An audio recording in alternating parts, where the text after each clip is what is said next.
Each క్యాన్సర్కి అది వేరే వేరే ఉంటుంది. ఇప్పుడు నేను CML చెప్పాను అనుకోండి, chronic cancers, we can reassure the patient పెద్ద వచ్చే ఛాన్స్ జస్ట్ 5% ఆఫ్ పేషెంట్స్కి ప్రాబ్లం రావచ్చు, majority of them will be fine.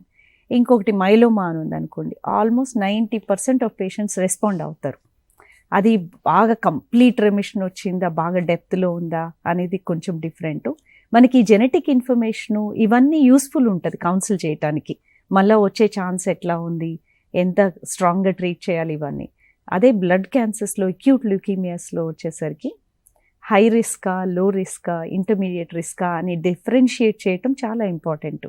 ఈ రిస్క్ కేటగిరీ ఏంటంటే రిలాప్స్ రిస్క్, మళ్ళీ తిరిగి వచ్చే అవకాశము తక్కువ ఉందా, మధ్యస్థంగా ఉందా, చాలా ఎక్కువగా ఉందా అనేది ప్రతి అక్యూట్ ల్యూకీమియాకి మనం అసెస్ చేస్తాం. చాలా ఎక్కువగా ఉన్నప్పుడు ట్రీట్మెంట్ ఇచ్చినాక immediately it should be followed with bone marrow transplant. Okay.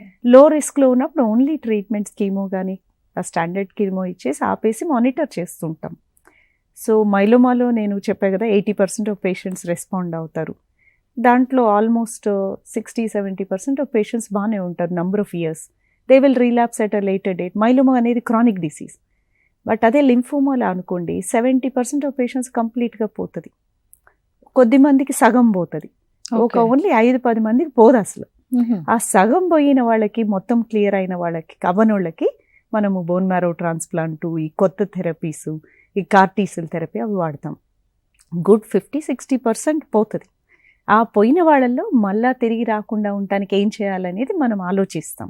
Okay. అది సో బ్లడ్ క్యాన్సర్స్కి, అది లింఫోమాస్కి. అదే బ్లడ్ క్యాన్సర్స్కి తీసుకుంటే సర్వైవల్ మీరు అడిగారు చూడండి ఎంత పర్సెంట్ అని, అది చాలా వేరియబుల్ ఉంటుంది. ఇప్పుడు మైలోమాకి, CMLకి నేను ఈజీగా చెప్పాను. CML ఆల్మోస్ట్ లైఫ్ రిస్క్ అనేది లేదు అక్కడ. నీకు ఈ టాబ్లెట్ పని చేయకపోతే కొంచెం మారుద్దాము అంతే ఉంటుంది. అదే లింఫోమాస్కి యూఆర్ టాకింగ్ అబౌట్ 60-70% పని ఉంటుంది. మైలోమా 80% మంచిగా అవుతారు. రిలాప్స్ రావచ్చు, వచ్చినప్పుడు చూసుకోవచ్చు, and your length of years పెరిగింది.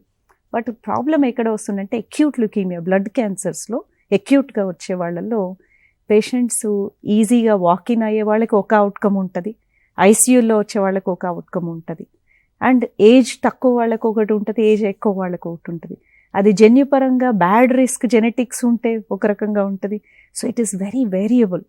ఆ సిచ్యుయేషన్ బట్టి ఆ ఏజు, పేషెంట్ ఏజు, ఆ టైంలో డయాగ్నోస్ అయిన టైంలో పేషెంట్ స్టెబిలిటీ ఎట్లా ఉంది, అంటే ICUలో ఉన్నారా, వార్డ్లో ఉన్నారా, ఇన్ఫెక్షన్ ఉందా, ఆర్ జెనెటిక్గా ఏమైనా మాలిక్యులర్ అబ్నార్మాలిటీస్ ఉన్నాయా, వీటన్నిటి బట్టి మనం అవుట్కమ్ 50% ఉండొచ్చా, 60% ఉండొచ్చా డిసైడ్ చేస్తాం. And some people may have even less. So అంత తక్కువ ఉన్నప్పుడు బాగా ఇన్ఫెక్షన్ వచ్చింది అనుకోండి, క్యాన్సర్ని ట్రీట్ చేయాలా, ఇన్ఫెక్షన్ ట్రీట్ చేయాలా, ఈ ట్రీట్మెంట్ ఇస్తే బ్యాడ్ అవుతారు, ఇది ఇవ్వకపోతే సో రెండిటికి టగ్ ఉంటుంది. అలాంటి సిచ్యుయేషన్స్లో కొంచెం తక్కువ ట్రీట్మెంట్ ఇచ్చి ఇనిషియల్గా ఈ ఇన్ఫెక్షన్ నుంచి బయటపడేసి తర్వాత స్ట్రాంగ్ ట్రీట్మెంట్ ఇవ్వటం. So there is a variability.